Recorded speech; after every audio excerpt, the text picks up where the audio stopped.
Good evening, everyone, and thank you for joining us. I'm glad that you are interested in butterflies. And actually, I mean, who wouldn't be interested in butterflies? They just can add an incredible dimension to our desert landscapes. Seasonally, we have different species. So I just wanted to remind you, you have a handout that has a lot of text. And the first few pages, I'm going to kind of briefly run through the major aspects of that information. And you can refer to that later if you want some little bit more in depth. You have, following all that main text, you have a list of plants. That's what we'll be following through once I go through the basics. If you'd like to make notes there, indicate which plants you like or whatever. And I've given you the botanical name as well as a common name or maybe more than one if they're available. And it's important when you're plant shopping to have that botanical name written down so that you can kind of check labels at the nursery to make sure that you're getting the plant that you're interested in. The world of common names can cause quite a bit of confusion with one plant having multiple common names, and I call it one thing, the person at the nursery calls it another, and when I ask where to find it, they're like, oh, we don't have any of those, when they might have a whole block of them for you to choose from. The other challenge is that sometimes we have more than one plant that might go by a particular common name. And that can really throw you off. You might think when it's in the nursery, well, this doesn't look right, but it says it's such and such. Maybe it'll look right when it grows some. You're more insured to get the plant you're interested in if you have those scientific or botanical names dotted down to take with you to the nursery. The last page of your handout has some references. I think a nice selection of books that you might be interested in and some websites. So we've got a lot to cover and I'm just going to dive right in. All right, so our butterflies, we have so many species that are found here in Arizona. We're very fortunate also in that we can have butterfly activity pretty much year-round. Now, butterflies are ectotherms. They have to have warm temperatures, nice sun for them to be able to, flutter around. They can't control their body temperature. So that could be one limiting factor. But overall, we do have, even in the winter, some species of butterflies that we can be accommodating in our garden spaces. And there are butterflies that range from very flamboyant in color to maybe a little bit more muted, some that are just cool, funky, such as the group of snout-nose butterflies. They have this protrusion there, which I think is fascinating. And they're colorful also. And the important thing is to recognize if you truly want to have a butterfly garden, you need to be aware of the life cycle of your butterflies that you're attracting that could be found in your area. And probably the most important, if you are going to be a serious butterfly gardener, you need to accept the fact that for them to complete their life cycle, some plant matter has to disappear, as in you will be feeding the larvae or caterpillars of those butterflies to allow them to complete their life cycle. So we have adults, which are very visible, very noticeable. They are primarily, spend their adult portion of their life cycle seeking a mate. Some of them might not feed much at all, and others feed on nectar. and other forms of food, but primarily for our desert gardening, attracting butterflies. We're going to talk about nectar sources.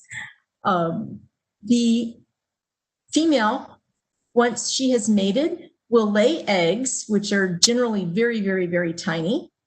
From the egg will hatch a caterpillar, a larva, and they are teensy tiny. When they emerge from that teeny little egg, they will eat and grow until they are ready to pupate and form their chrysalis. Sometimes the chrysalis is very interesting looking, very colorful, such as we find with the queen and monarch butterflies. Other times they might be looking like dried up, crumpled leaves. So we need to be aware of their life cycle. And they have that what we call complete metamorphosis. You think back to high school biology class, you remember that. Oops. So let me make sure. Okay. So when we are looking, is there a bar covering the top of the slides? There it goes. Okay. What we need to remember for our larvae or the young caterpillars is the food source is pretty much specific, or a specific type of plant is needed, or a specific group of related plants. So once an egg hatches and your larva emerges, our insects have what we refer to as exoskeletons. They don't have an internal bone skeleton such as we do and other mammals do. Their form comes from the exoskeleton, which is basically almost like an exterior skin. Well, that won't stretch enough for them to get from newly emerged from the egg to the size of which they would pupate. So they have to shed that exoskeleton. They might do it a few times. It's dependent upon the exact species of the butterfly. And we call these cycles of shedding the exoskeleton the molts. So molting, they're shedding that exoskeleton, and a new one is already formed in their tissues. It just needs to harden. So they will eat and molt, eat and molt, eat and molt a few times until they're sufficiently matured in the larval stage to form their chrysalis. So we have teeny tiny little, oh, good grief. Did I do that? We have teeny tiny little instars that emerge from the egg, and this is a tiny queen, and they eventually get larger and larger. We can see here the black swallowtail shedding its exoskeleton. So, it just eats, they're eating machines basically. And we see one here. This one is just molted. It has crawled out of the skin that we can see that's left here. And when they're very small, you might not notice them. You might notice their frass, their caterpillar poop on plants. But eventually you'll notice the munching because the larger they get, the more they eat. Once they have sufficiently matured in that larval stage, then it's time to pupate.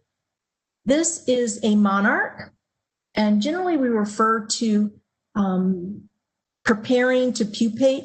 The caterpillars will be in J configuration, and they will attach with some little silk-like material to a surface. Sometimes they will pupate on the plants that they've been feeding on. Other times they might crawl away to something, the side of a building or a chair or something like that. So they don't always stay with the plant that they've utilized for developing. The monarch we see here, it just started the process on the 9th of November in the morning. And through the next few days or next day, we see about 24 hours later, it's wiggled out. It's completed its final molt out of this exoskeleton, and it's taking that form that we think of for the chrysalis. You can see it's getting a little bit larger here, and we're starting to see more of that wing form that will eventually develop through the pupation. And so 10th of November, you can see more enlargement of that. So we have with the monarch a beautiful green chrysalis with gold dots. And here a month later,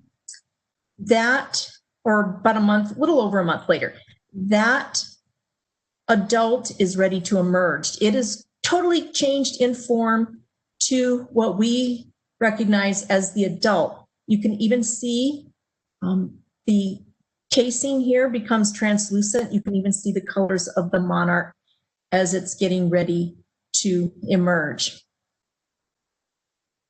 And voila, here it's hanging on to that chrysalis skeleton, and they need a while for those wings to unfurl, and they're pumping fluids through the veins of their wings so that they get to the correct shape.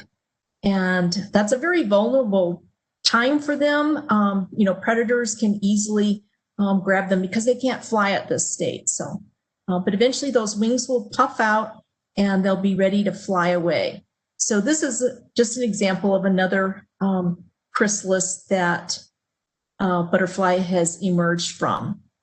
And then here we have those wings fully developed, fully stretched and pumped with the fluids so it can fly away now. Now, from the adult stage, remember, we have the eggs. These adults have to mate. These are some blues. They're very, very tiny. They have to mate, lay the eggs, and the female, she knows what plant she has to find to lay her eggs on, because as soon as those eggs hatch, those young caterpillars need the proper food to start eating right away. Some of the caterpillars might eat the egg casing, others don't. They just walk away, crawl away, I guess. So we need sunny spaces, open sunny spaces for these butterflies to make sure that they have sufficient warmth. And we also need, if it's too shady on cooler days, they won't be able to be active. So just keep that in mind to have some sunny open spaces as well. They are so light, they weigh practically nothing. So we have to make sure that if your property has a lot of wind traveling through it, maybe create a windbreak. Plant some larger shrubs that can slow the movement of that wind through your property. That way it will be easier for the butterflies to come in and float around and find their food resources in your landscape. Now, unlike hummingbirds that hover to feed, butterflies typically have to land. They often use what we call a landing pad, sometimes it's referred to. So it just means a surface that is large enough that their feet can grab onto, and then they can extend their proboscis and sip the nectar from the flowers. So if you see the configurations here, we have this landing pad and numerous individual little flowers of this cluster. They can land and feed off of several flowers at a time. Same with this floral configuration.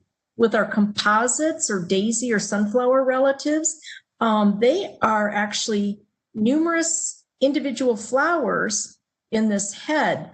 So again, perfect landing pad, and the butterflies can sip from each individual flower as they're perched there. Another landing pad, several flowers to feed from here again. And with our puffball configuration that we find on many of our trees, our leguminous trees, the mesquite and some acacias and things also offer that suitable perch for them to feed. There are some tubular flowers. Now, it depends on the butterfly, and it depends on the tubular flower. Some are just too long that the butterflies can't get to the nectar. So they bypass those. Those are more specific to the hummingbirds. But with this one, some of these tubular flowers have a lip that might be downturned. They can perch there. And if their proboscis, that extended straw, is sufficiently long, they can tap into that nectar. But overall, they like small flowers in clusters or small tubular flowers. This is rosemary, little blue visiting that rosemary. Another cluster on this ground cover, several flowers here. I think skippers are so cute. They're small. I think probably a lot of people think they're just too drab, but I absolutely adore them. They just look so fuzzy and cuddly. You just want to hug them or rub their little furry cheeks. And they are very active here, different species in the valley. You want to be able to plant, make sure that you plant enough to really attract the butterflies. It's nice to have a variety, but the main thing is to have sufficient bloom to draw them in. And once they hit your garden, then they'll see how wonderful it is, what a paradise you have. And they'll spend time, the adults, visiting the nectar sources. And if you have appropriate larval food plants, then they will lay eggs.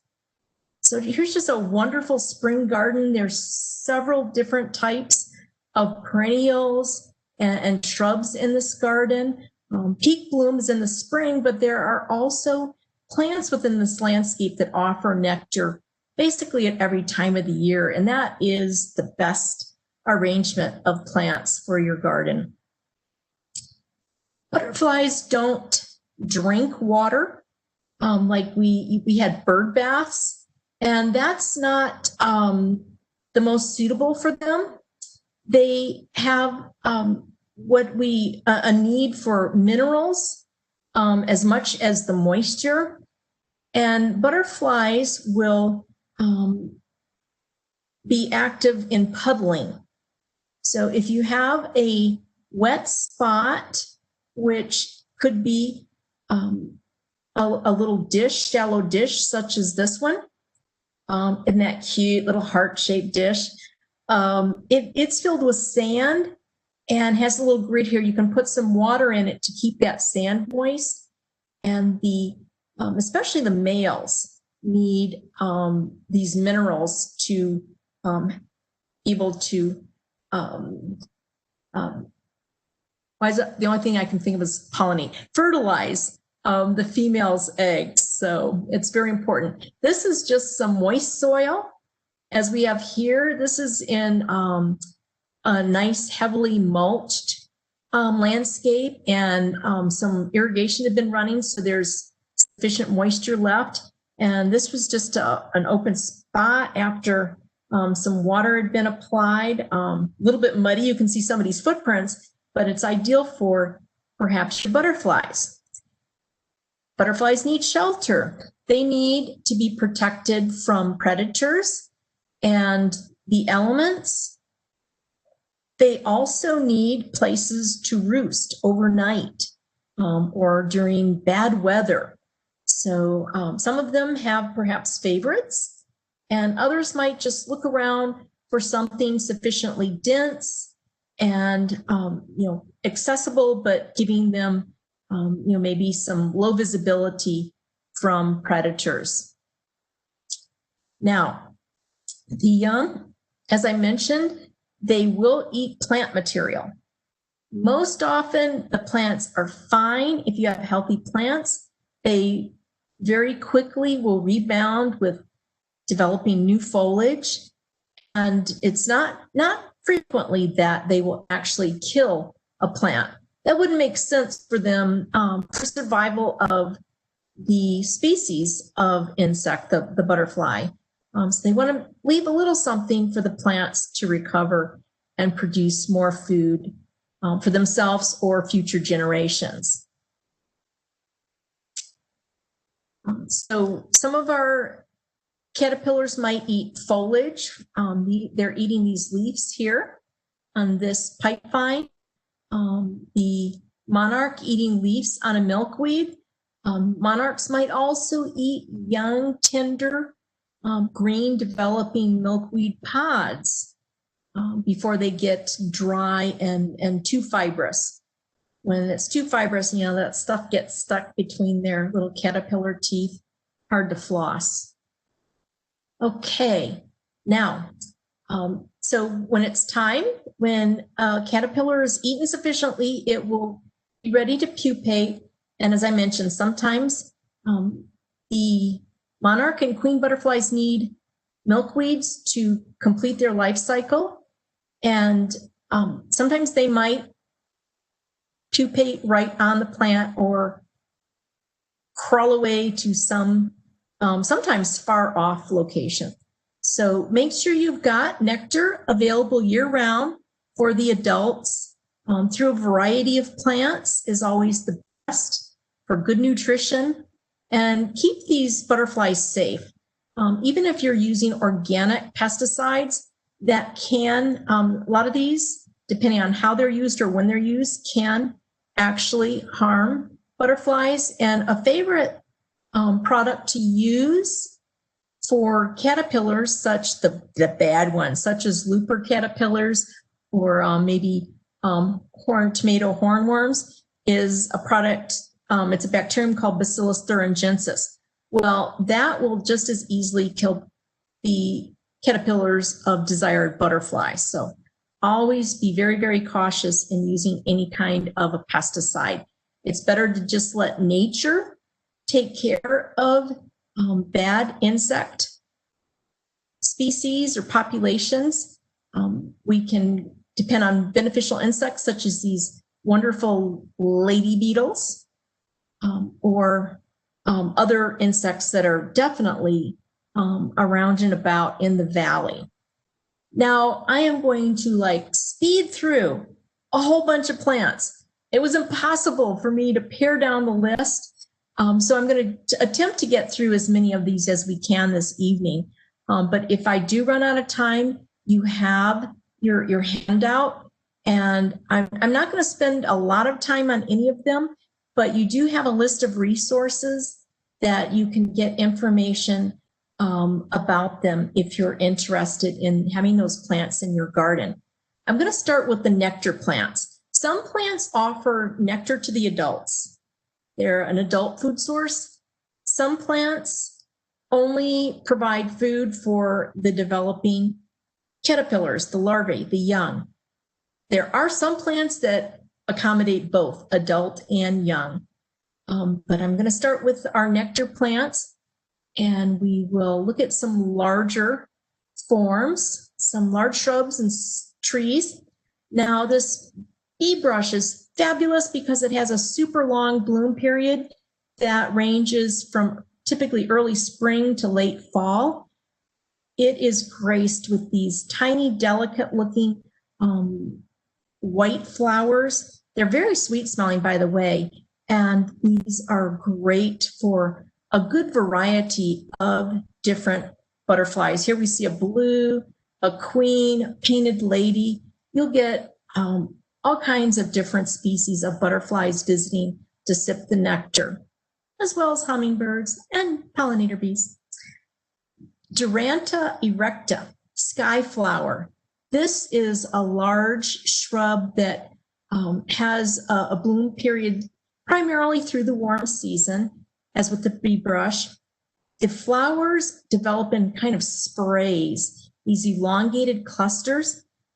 This is an evergreen shrub that has almost tropical looking foliage, so it's great. You can use it to have more of an oasis effect even, but it is quite drought tolerant. My favorite, is the sweet memory. The flowers have a deep purple color with a frilly white margin. However, the most common available is one that has this kind of muted bluish purple color. I believe that's where its common name skyflower comes from. And there's also available white blooming forms. You can get some that have variegated foliage that are kind of a cream color and green. After pollination of the flowers, you might have fruits develop. They are kind of pea size, ripen to a golden orange color. They are toxic to humans, but these are great for our native fruit-eating birds. And hummingbirds visit the flowers. So here's one of my favorite skippers. Look at that. That proboscis just slurping up the nectar here. This is a nice kind of large scale shrub also that you might consider using as a windbreak or a screen in your garden. Kidneywood is a wonderful tree that is fairly small. It might only get to be about, 10 foot or 12 foot in height. Some might get even up to 15 feet in height. They are a little open in their growth habit, not super dense. They have that delicate foliage similar to a mesquite. These flower clusters are covering these trees in the spring. They have a light sweet scent. The butterflies will visit these, and usually through the summer, especially with a little rain, you'll have some more bloom to offer those flowers for the butterflies. And I will mention that the kidneywood usually drops its leaves during the winter around here. Our desert lavender has just fabulous foliage that if you gently caress it, it smells like lavender. These have various growth forms, but they're usually kind of open and airy. Some might get about 6 foot tall and wide. Others might get 8 or 10 feet tall. So there's a little bit of variability. You might do some light pruning to kind of send it in another direction if it's not pleasing your exact specifications, but of course the butterflies will come to any of them. Heavy bloom in the spring with tiny, tiny little purple flowers that are just perfect for the butterflies. They're born in clusters. You can see here at the node points where the leaves develop, you'll have clusters of these tiny flowers, heavy bloom in the spring and the fall, and anytime during the summer months, especially if we get a little rain, you'll have a little bit more bloom. So they're absolutely wonderful. Remember, something like this, it can potentially get fairly tall. So that's going to be a plant that's going to be farther in towards even perhaps the back of a garden bed. Now, here's another one that gets pretty large. The thornberry. There are a few different species native to our region. This particular one and its closest relative, the Lycium fremontii, usually have 2 or 3 bloom cycles through the year. The flowers are small, usually kind of a muted rosy lavender color. The butterflies, different species will visit this. Once they're pollinated, you'll have fruit for the fruit-eating birds and for yourself also. The mesquites are wonderful for butterflies. That configuration of the flower, several tiny little flowers in a grouping, elongated cluster here. So we have our main spring bloom, of course, with all the mesquites. And so they can be providing quite a bit of nectar to butterflies. So our screwbee mesquite, it's among the smallest of the mesquites. And I just love these cool, funky seed pods that they develop. Wahoo. This is a heavy, heavy, heavy spring bloomer. You might even have more bloom during the summer with a little bit of rain. And all of these rounded puffballs are heavily, sweetly scented. The flowers attract a range of butterflies. Here we've got some painted ladies, but they'll attract several other types of butterflies as well. And most often you'll get a little bit more bloom later in the summer. Not as heavy as the initial spring bloom, but still a nice source of nectar later in the summer season. the vitex or chase tree, monk's pepper tree. See, I told you some of these plants have numerous identities.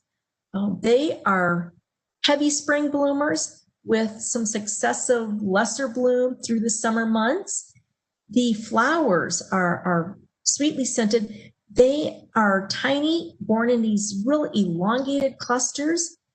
Most common is probably this lavender color, but there are also pink ones and white blooming forms available. Make sure if you want a particular color, make sure that you purchase it in bloom, or some nurseries will even mark them. If they bloom, they'll mark them. So even if you don't purchase it when it's in a bloom cycle, you would still know what color. And its monk's pepper tree comes from the seeds that it develops. So you'll get different kinds of butterflies, and definitely the hair streaks are attracted to your vitex. These are magnificent butterflies. Now, a lot of times, these creatures will try to fool predators by having bright colors or patterns that might appear as eyes, big eyes, to scare off a predator or make them look like they're larger than they are. And the hair streak has these eye spots there on its hind wing, and it also has these little protrusions. And it's very interesting because as they're perched and they're feeding, those hind wings, they move back and forth. And I guess, maybe that gives more scariness to them. They've got these little fringed devices here and these antennae looking things and the eyes. So I guess that really helps scare off potential predators. Now some shrubs getting a little bit lower. This flame acanthus has a long bloom from late spring around May, usually until even November, with these tubular flowers. They are tubular, but there are some species of butterflies that have sufficiently long proboscis, and the petals, they're splayed out in 4 directions. So it does give them an opportunity, ease to perch there. They can cling on to those petals to perch and feed. The woolly butterfly bush, infinitely better than those non-native, maybe more colorful butterfly bushes that need a lot of water. They don't want too much sun in the summer. They're pretty needy. But this from the Chihuahuan Desert is super drought tolerant and a stupendous bloom in the spring that will gradually taper through the summer, but you'll get months of bloom. The flowers are in a kind of a globose configuration of tiny, bright orange colored flowers.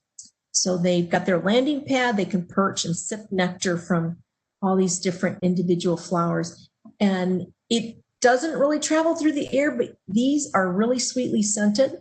So if you kind of are in range, you can, direct your nose to one of those flower clusters and take a whiff to enjoy the sweetness. Of course, the Baja or red fairy duster, they have a heavy bloom in the spring and the fall. In between, I'd say any day of the year, you'll have at least a few clusters of bloom. As long as you've got it in a nice sunny location, they can just keep blooming year round. So what looks like a big flower, fluffy, is actually a grouping of individual flowers. And all that flamboyance comes from the male reproductive system of the flower, the stamens. So they'll lure in different types of butterflies to sip that nectar in that little floral cup. So here we have some of our swallowtails visiting, and you'll have different types. We also have our native pink fairy duster that is smaller in stature. The pink fairy duster mainly has a spring bloom. If our monsoon season is decent, you'll have more kind of late summer early fall bloom. If it's a dry summer, you probably just had your spring bloom. That's the only unfortunate thing, because this little pink fairy dusters just has lovely, lovely, very delicate pink coloring. It can range. Some are very, very pale pink. Others are deep pink, almost a red. This generally gets only to be about 3 to 4 foot tall. And, you know, what a shame. Do not do this to your butterflies or hummingbirds. This stays small, so there's no reason to shear it. At least they did leave the top for bloom to develop, but they sheared the sides. It's kind of this inverted cone shape, or no, I guess upright cone shape. The loss of bloom here, it makes me cry. So keep that in mind as you're maintaining, you're caring for your plants. Don't go crazy shearing your shrubs. Let them grow into a natural form. If you have chosen the right plant for the right place, it will be the perfect size, and you won't need to be pruning, except for maybe just annually a light cleanup. There are different species of dahlias, shrubby dahlias. This is the smallest, the black dahlia. This is a fall bloomer, September, October, November. All of them have a slightly different bloom cycle, but generally somewhere between fall and spring, your dahlias will be blooming, the shrubby ones. And these clusters of kind of pea-like flowers, these are bicolored, this rosy purple and white. They definitely will attract a range of different butterflies, such as these maroon blues here. Oh, fall bloom with the turpentine bush. The foliage, I think, is very fresh smelling, but somebody's nose interpreted it differently and gave it that horrible name. So most of these plants I'm talking about prefer sun, but this turpentine bush has to be in full sun to get this brilliant of a bloom in the fall. If it's, say, under a mesquite tree, your turpentine bush will lay down and protest and probably won't give you any bloom. So sun, sun, sun. September, October, November, these brilliant golden yellow flower clusters will lure several different types of butterflies into your garden. We have the queen here visiting to sip the nectar. Nice small size, usually about 3 foot by 3 foot at maturity. Even lower, between 1 and 2 feet in height, is the native flat top buckwheat. It's another one that just loves the sun, very drought tolerant. We usually have a dynamite bloom in the spring, and then again in the fall with our native buckwheat. They can range from a pinkish color, if it's got those pink veins in the flowers, or might be even a little bit more white looking. But tight clusters of several very small flowers can attract some different butterflies here, such as this Texan crescent. Hey, Kirti. Yes. I got a quick comment from someone that says, I've had hawk moths eat entire pepper plants and tomato plants. I don't know if you know anything about that, but it was just a comment that one of the attendees had made. Okay. Those tomato and tobacco hornworms, sometimes they can go a little overboard. That's probably the most common situation that you'd have with those caterpillars. But overall, most of them, they're not going to feed too much. If you've seen the adult, well, not adult caterpillars, but the mature caterpillars of those moths, they can get huge. And so they do eat a lot. I'd say they're larger than any of our butterfly caterpillars will get. Yeah. So you could use some of that Bacillus thuringiensis, but be very careful because you don't want to be affecting any of the butterfly caterpillars. And one thing you can do if you see Too much munching, you can pull caterpillars off, make them more visible to the birds, definitely, and birds will eat those hornworms. Awesome, thank you. Sure. Broom snakeweed is wonderful with a great spring and fall bloom. They just form these nice little mounds of verdant green stems and leaves. And all across the top, you'll have these beautiful golden kind of star-shaped flowers born in clusters. The shrubby lantanas. Now this is just our basic lantana, the Lantana camera. It has this kind of, I call it carnival color. You've got this variety of color with the buds and then the flowers opening. And these can get quite large. They can also spread like crazy. They do develop a lot of fruit when the flowers are pollinated, fruit that birds relish. And so birds will eat fruit and then they'll, go fly or perch somewhere and deposit those seeds from the fruits. So they can be sometimes, some people think of them as a nuisance because they reseed so vigorously, but these are wonderful for butterflies. They bloom all through the warm season. Now there are a lot of cultivars, cultivated varieties and hybrids even of the Lantana camera that most of them stay smaller and most of them are sterile. They bloom, bloom, bloom, bloom, bloom up a storm, but don't produce any fruit. So some people think of these as more desirable. You can plant either because the butterflies will definitely visit them. And here, one more real quick question. Are all these plants low water use plants that you're presenting? Definitely. Yes, they are. Okay, yes, cool. Thank you. Yeah, this is a very popular small mounding lantana, the new gold, and it just has these brilliant deep golden flowers in profusion all through the warm season. So it is a hybrid. It is one that won't produce fruits, so it just puts all of its energy and effort into producing more blooms. Lavenders, we have a range of lavenders that offer great nectar for butterflies and hummingbirds. And we have another situation here where different lavenders will have slightly different bloom cycles. So you could have a variety of them to expand that nectar availability. And it's important to know your lavenders because some might only get a foot tall, a foot to 2 feet wide. Others can attain a height of 3 or 4 feet with similar spread.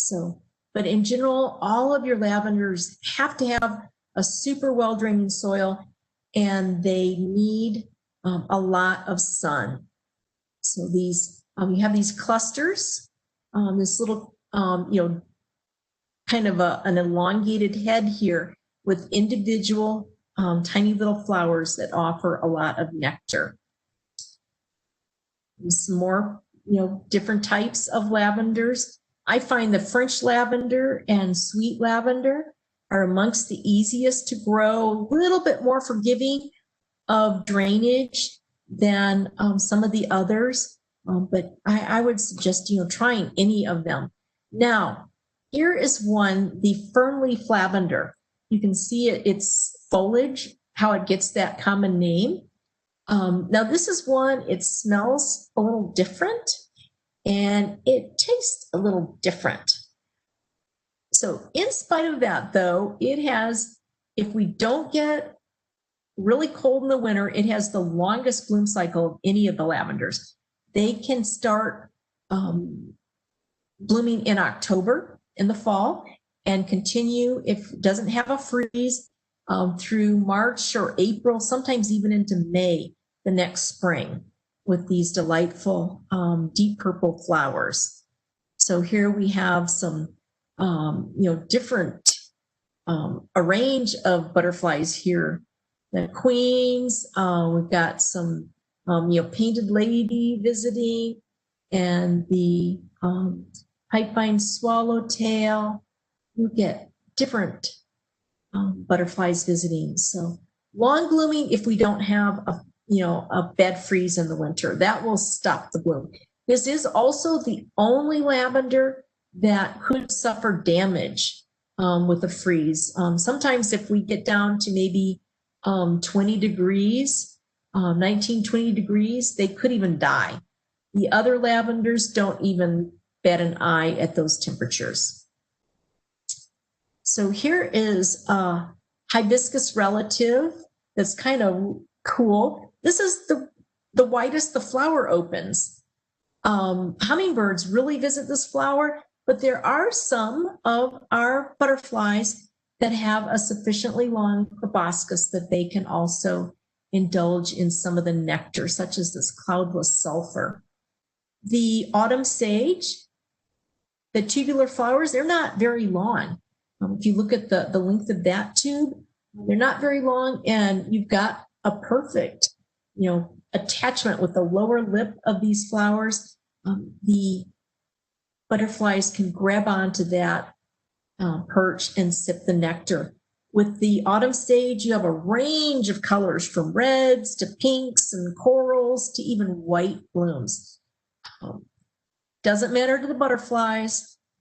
Any color will make them happy. It's just the nectar that they're there for. The main bloom period for our autumn sage is in the spring and then again in the fall. If it's got a little bit of shade, and if it's not too wicked hot, you can have bloom, a little lesser bloom through the summer. And if it's in a toasty warm space, you could even have bloom during the winter also. Here is a wonderful sage, the Mexican bush sage, that has interesting pubescent or fuzzy flowers. The flowers might be, this outer portion here is called a calyx. So some of these might have a white petal flower and a purple calyx. Others have purple flowers and purple calyx. So it just depends on the grower. They're the same species, and butterflies are just as happy with either. Here in the valley, it seems like your main bloom, the nectar offering, will be in the fall. If we have a really mild winter, you might have some spring bloom, but most commonly, the plants kind of take a little rest during the winter. We get cold enough that they're not very vigorous through the winter, so oftentimes they don't have sufficient growth to bloom in the spring, but definitely September, October, November, you can enjoy these beautiful blossoms on the Mexican bush sage. Excuse me, Kirti. Yes. Can any of these, one of the questions are, can any of these plants be grown in pots? Yes, I'd say most of them. The important thing to remember is have large containers. At minimum, I would suggest a 2-foot wide container. The larger, the better to get these plants through the heat of the summer. Now, with a larger container, you have a larger mass of soil that can hold the soil for a longer period of time, hold the moisture for a longer period of time. And it also doesn't get as hot as in a smaller container. So overall, it's best to have big containers. You can, especially if it's not a plant that will get huge at maturity, you can even make it into a little container landscape, planting several things. Don't be afraid of, oh, I just want this plant and it's so big. You can plant several smaller plants in a large container. Thank you. Oh, sure. So here we have the fritillary visiting the Mexican bush sage, and they are just delightful, gorgeous butterflies, and sulfurs also, a little bit more muted in color. And our golden eye is another one with a long bloom season, peak bloom in the spring and fall, but they still continue, to have some bloom during the summer months.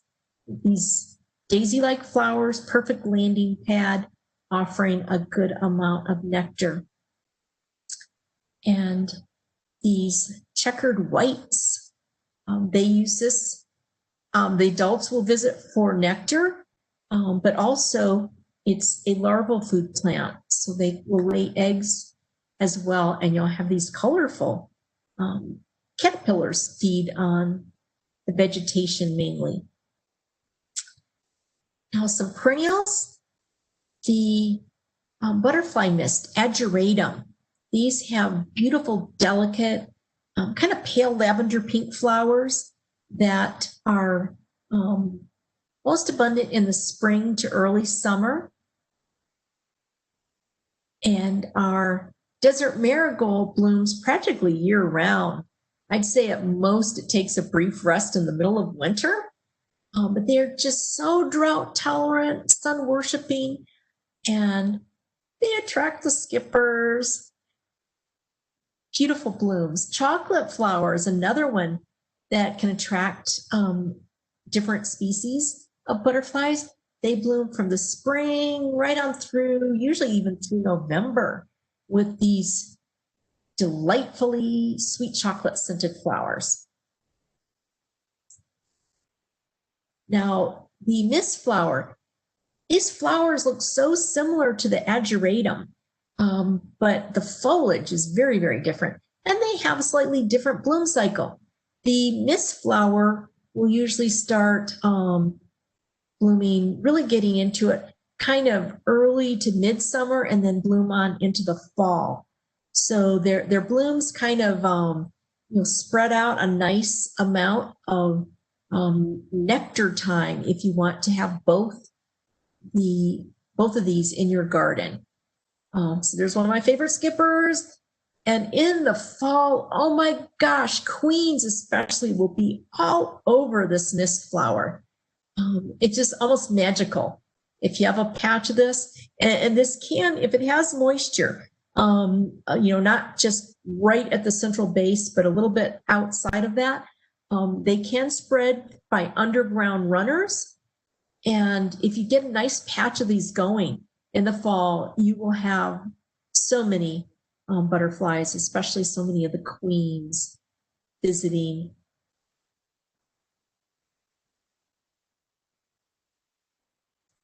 The Arizona foldwing or Dicliptera, it's a wonderful native that can grow in full sun to light or even moderate shade and have these lovely blooms. They don't get profuse blooms, but they'll bloom throughout the year in cycles. The little pea-like flowers are just so delicate looking. They're wonderful. The petals splay open enough that a butterfly can land and sip nectar from these flowers. The fleabane, oh my gosh, they are so profuse in blooms in the spring. You'll have numerous smaller butterflies visit these. Their flowers are yellow centered with just beautiful, delicate looking, pale pink to white petals surrounding that inner disc. And they will bloom, they'll bloom usually from mid-spring right on through the entire summer to fall. Now we have gaillardias that are annuals and perennials. So here is our perennial blooming. They're very similar in looks, just slightly different bloom cycles. So you could plant both of these to have an extended bloom for your butterflies. And the flowers are just gorgeous, deep colors of gold and kind of maroon. And there are some that are, cultivars, cultivated varieties that might have even slightly different color, maybe more maroon or maybe all golden. This is a must-have for your butterfly garden. The native verbena has an incredible bloom in the spring And even it'll trickle through blooming in the summer if you do give it a good watering, maybe every 1 to 2 weeks. But it is very drought tolerant, especially compared to the non-native verbenas. And those flowers are so sweetly scented. The petunias kind of smell like our native verbena, and you'll have different types of butterflies visit these, and some of them even use it as a larval food plant.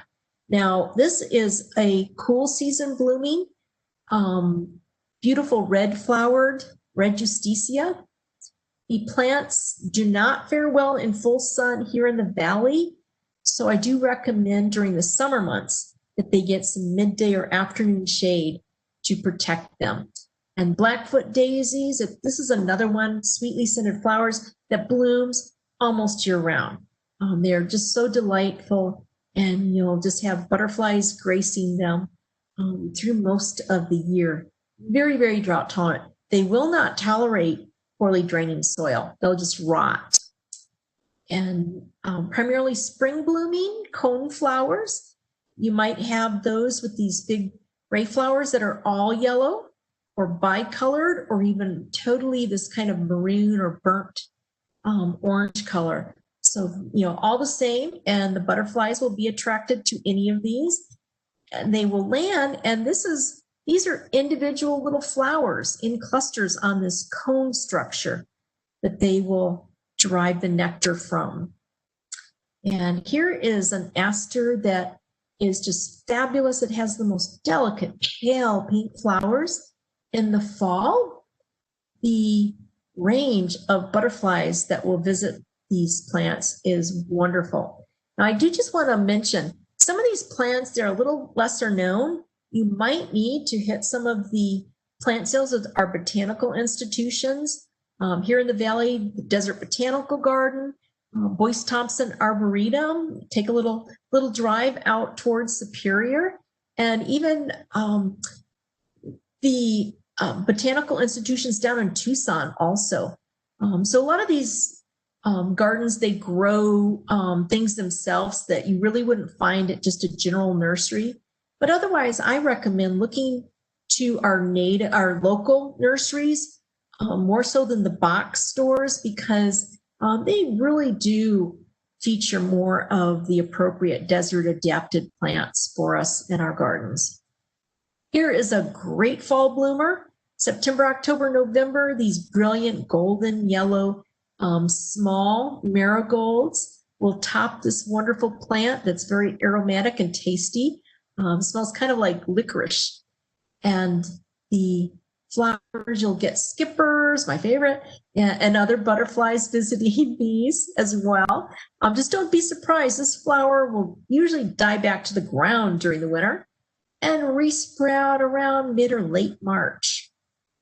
So beautiful, beautiful. And here is the Mexican bush sage with the Mexican mint marigold and a skipper visiting that nice butterfly garden. Angelita daisy. Now, our desert marigold can be super finicky about drainage. If that is a problem in your landscape, or if you want to grow it in a container, go with this Angelita daisy. They are more forgiving and flexible about soil moisture. I don't recommend, that's probably the only one on the list so far that I would not recommend you try growing in a container is the desert marigold. The flowers are very similar to each other. Just very great difference in the foliage, though. Both of them bloom practically year-round to provide nectar. And here's one, the golden fleece. It just blooms, blooms, blooms, blooms, blooms all through the warm season with tiny little daisy-like flowers. This is great. You'll have skippers and blues and a nice range of butterflies visiting these flowers. And oh, yep, see, there's a blue. They're so small, you really have to be, pausing to notice them in the garden. And our native desert zinnia is another great one for our butterflies. So a few annuals, brilliant coreopsis or tick seed is great. Spring bloomer, You can plant seed or plants in the fall. And so this is our annual blanket flower. I showed you the perennial one before. And our summer poppy, we don't have too many, but we do have some annual wildflowers that will bloom during the warm season. And this is just can be a star in the garden, and it really accommodates butterflies and even a lot of our native little bees. The monardas, this is an annual, but perennials as well are wonderful for providing nectar from these fairly short and very open tubular flowers. So this is a great time now towards the end of October or even through November. Get your seed of your wildflowers out, your spring blooming wildflowers. And some ground covers. Now I talked about the shrubby dahlias. This is a ground cover, very low growing, super drought tolerant, and the flowers are almost identical to those of the black dahlia. Wonderful, fabulous bloom in the spring, and usually a good bloom again in the fall. And if you've got it in a nice sunny area, most often you've got at least a few of these little flower clusters at any time of the year. We talked about the shrubby lantanas, also the lantana camara. This is low growing, trailing the lantana montevidensis. If you've got them out in a nice sunny spot, they usually don't even get more than a foot in height. We do have this kind of pinkish lavender bloom, as well as white and yellow blooming forms. So any of these are great all through the warm season. These are going to give you fabulous bloom. And the trailing lantana is a little bit more cold hardy than the shrub forms, if that's an issue for you. Okay, so those are the plants that offered loads of nectar for the adults. Some of them also are larval food, but now I'm going to talk about the just a few great plants to accommodate the feeding of those caterpillars. So remember, these are plants that some of it's going to disappear, but generally they grow back. This wonderful native hackberry, the flowers are teeny tiny. You generally don't even notice when they're in bloom, but they do produce these beautiful pea-sized fruits. The main thing for our butterflies is it's a larval food plant for some of our natives. So these kind of irregular form leaves that are very often on this zigzagging branch form are going to be a source of food for some of our native butterflies.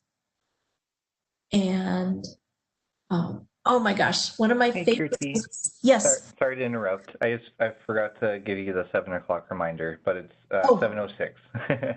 All right, thank you. You're welcome. Thanks. The Indian mallow has velvety, soft, heart-shaped leaves. Very adorable. This is a great one.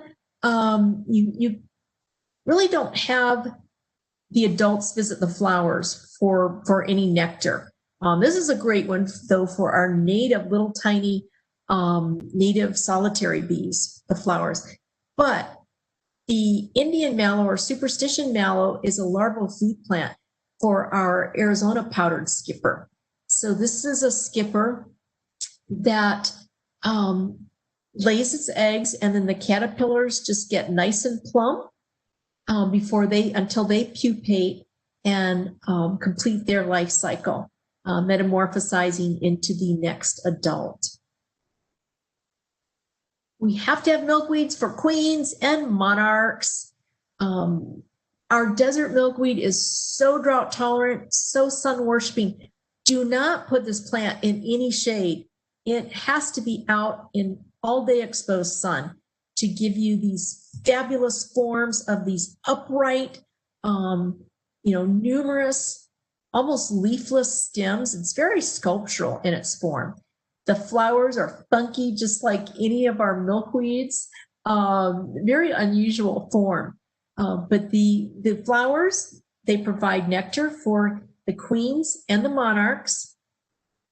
And also, it is a larval food plant.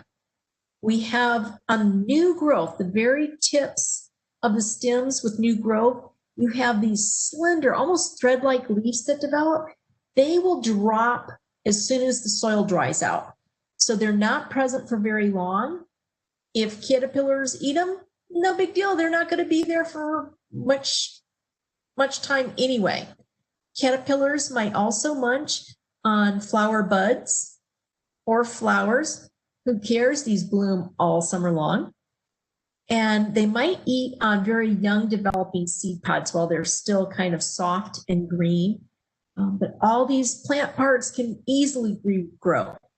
It's rare that maybe a desperate caterpillar eats actually the stem portion, but usually it's these more tender parts. And the chrysalis might develop on the plant, or either of these might crawl away. So these, the monarchs, they can really get pretty plump. And you can tell them because they're only black and white and yellow, and they have two pairs of these little protrusions. The queens have, in addition to the black and white and yellow, have a little bit of red, and they have 3 pairs of these protrusions. I don't know, I can never remember what those are called. They look like antennae, but that's how you tell the difference between the queen and the monarch. 3 pairs, a little bit of red, and with the monarch, just 2 pairs, no red. Just a nice butterfly garden. You have milkweed, a fairy duster, some of our native verbena. It looks like some desert marigold, all kinds of wonderful bloom. Now, this is in March, it's in the spring, but there are plants that are going to be providing nectar or leaves during all year round. The white bush morning glory is another nice larval food plant. These caterpillars will eat foliage and even young flower buds or flower petals. This is another one of those shrubby dahlias, and very similar color to the Dahlia frutescens that we saw. This one gets a little bit larger, the pulchra, a little bit larger than the black dahlia, and its bloom is a little bit more winter into spring. We have brittle bush that some people think of as a weed. It is fabulous for checkered whites. For their the adults will get nectar, but also they'll lay eggs, and their little larvae will start chomping away at leaves. Tuberoses also can be suitable for some as a food source for some of our native butterflies, and we have most often found the red form, but there's, sorry about that. There's also a yellow blooming form of the tuberosa available. Both are wonderful for the butterflies and hummingbirds, definitely. And the desert ruellia is a nice one. It has these lovely flowers. It might be visited a little bit by adults, but mainly it's a larval food source. And some perennials. This is a milkweed native down in southern Arizona towards Tucson. Here you have to give it a little midday and afternoon shade in the summer. This is unlike our desert milkweed that you have to put in the sun. This one you can't put out in full sun in the middle of summer. But it maintains these leaves year round, which is a little different also, a little bit more tropical looking almost. And the flowers are smaller, kind of this white or pale pink color. Great for both the queen and the monarchs. Grasses. Many of our Southwest native perennial grasses are wonderful as a larval food source. There are some just wonderful forms out there that give us visually some interesting blooms, especially in the fall season. And these are so cool. They look like little eyelashes or something. And some of these, such as this blue grandma, you can even make a very low maintenance lawn out of it. Now, this isn't one that you'd want to walk on barefoot, but low maintenance, mow it just a couple times a year, and it gives you the effect of turf, but not all that maintenance and water use. And here we have some sun drops. Okay, I totally spaced out. This is a larval food plant for our native sphinx moths, the white-lined sphinx moth, but that's okay, right? We can have one for the moths in here. The penstemons, most penstemons bloom in the spring, but this rock penstemon is a summer bloomer. So for months, it loves to be out in the beating sun, providing these beautiful red flowers. So they do have that configuration that will allow for the butterflies to land. Long blooming is the firecracker penstemon, usually at least February till May. And as I say, a great larval food source, but sometimes you'll have butterflies visiting the flowers. They're not the most frequent in flower, but these can be good larval food plants. And the sweet scented spring blooming, Palmer penstemon, and I think everybody knows our brilliant spring blooming Perry's penstemon. So larval food source, all of these great penstemons, as well as the canyon penstemon. Oops. So the perennial ruellia, or some people call it Mexican petunia, because if you look, the floral shape is a little bit similar to a petunia. This is another larval food source, like the shrub form as well. And oh my gosh, our little native desert senna. This is a must-have. It blooms all through the summer. The plants are short-lived, but long bloom all through the summer. The flowers are open for you in the morning. Flowers aren't a concern for the butterflies, but it's a larval food plant. And especially the cloudless sulfurs. Oh my gosh, these caterpillars are gorgeous. If they are eating more of the flowers, they have more of a yellow color. If they're focusing more on foliage, they'll have a little bit of a greenish yellow color. But they are just the coolest. Well, amongst the coolest of the caterpillars. And we have sunflowers. Now, this is a cultivated form, but especially our native wild sunflower. It doesn't produce very large flowers, but it's a great one because you have so much foliage, and these get quite large within just one season. But they're wonderful. If you get these bordered patch laying their eggs on this, they're almost scary gorgeous, very brilliantly colored. So the birds, I suspect, because of that color, stay away from these. They're real spiky looking, but here you can see the adult border patch. And lupins, our spring blooming lupins, both our low desert lupin and the slightly higher elevation arroyo lupin. We can still grow this one. It takes a little bit more water than the desert, but still not a water hog. So these, we need to be planting our seed pretty soon, and we'll have these wonderful spring blooms. And the crownbeard is fabulous. These bloom all through the summer, spring on through the summer months. And a few vines, the pipe vine, you have to have some of these. This is our native one. They have the coolest flowers. In sun, they have more of a maroon color leaf, and in the shade, more of a brighter green. But they support these really awesome pipe vine swallowtails. The eggs are bright orange globes.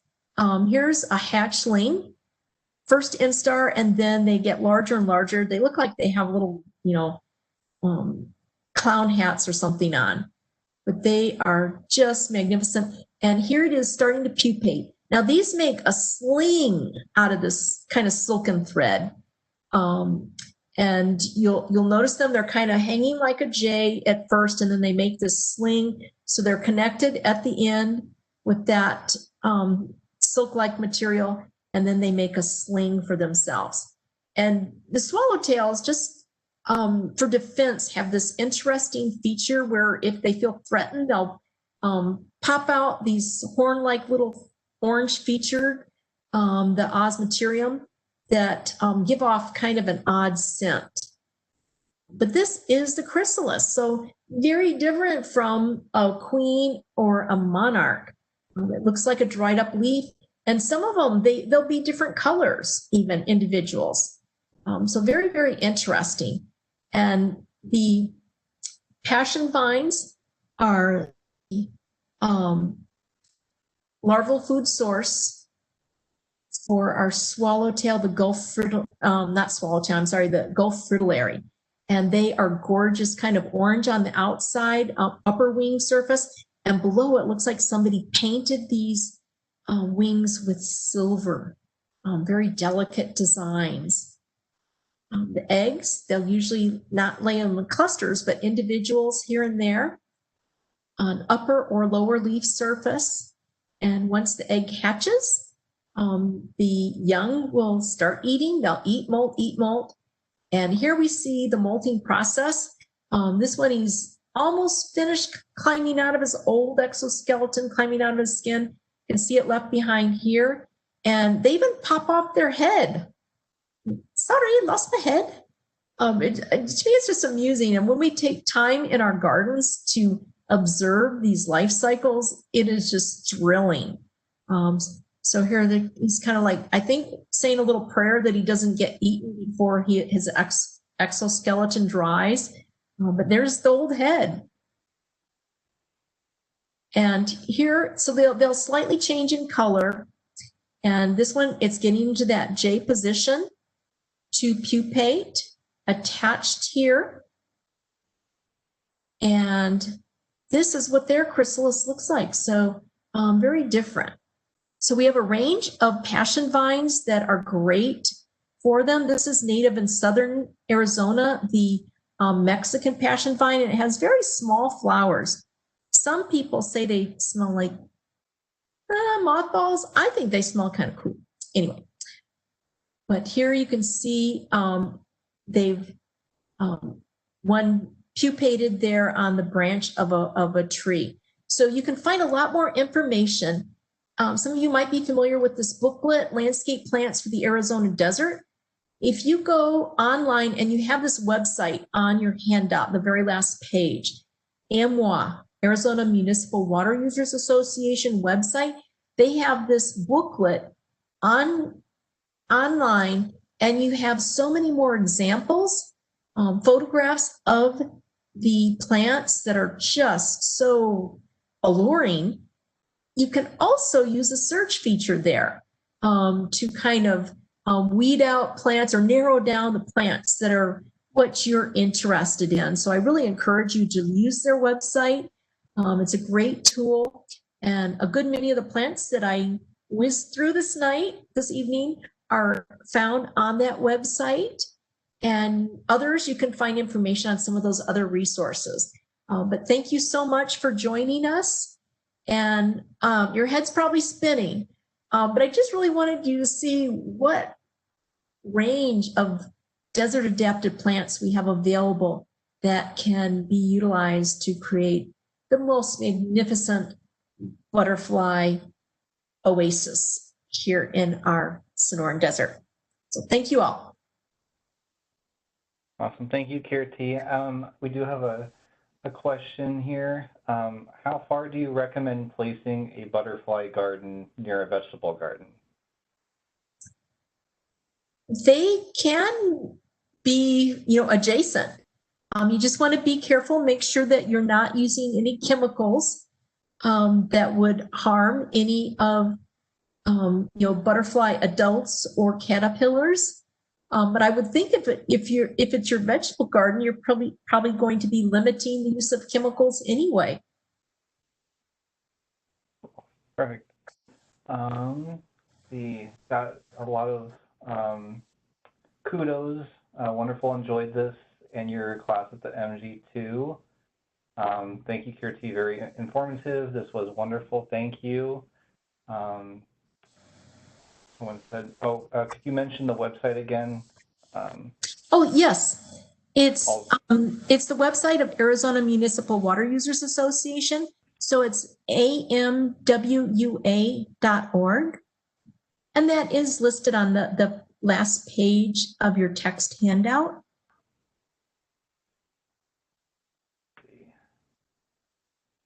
Thank you. I don't know if you could even notice I have butterfly earrings on tonight. Yes, I'm goofy. Any other questions? Someone said they didn't see it on the handout. It should be on the last page with the website listings. Should be, let's see. I'm pretty sure I remember seeing it there too. It should be, so it's not in like it's not in the presentation handout. It should be on the other. Oh, no, Yeah. I forgot to put it on that slide. It's on the text handout. Yep. Yeah. Yeah, amwua.org. So, and get out, we have some wonderful demonstration gardens around the valley. And, get out and see some of these plants. It can be really fun. And you can get, an idea of the plants live by going to visit some of those gardens. And then I responded to the question. So it's the amwua.org, and then you can actually do /plants. It will take you right to the plants page.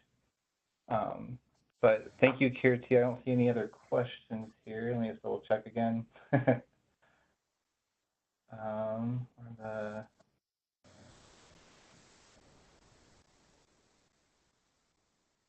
see. I don't see any other questions. So thank you, Kirti. I appreciate another awesome presentation for our last workshop of the season. And just want to thank everyone for attending. Here you'll see the city and town websites. You can always access that for additional information, resources, or to contact us. When you close out of the event tonight of the WebEx, you'll receive a short survey about tonight's class. Both Chandler and Clean Creek would really appreciate it if you would just take a minute to complete it so that we can use it to improve our classes in the future. But just want to thank everyone again in Kirti and hope everyone has a great evening.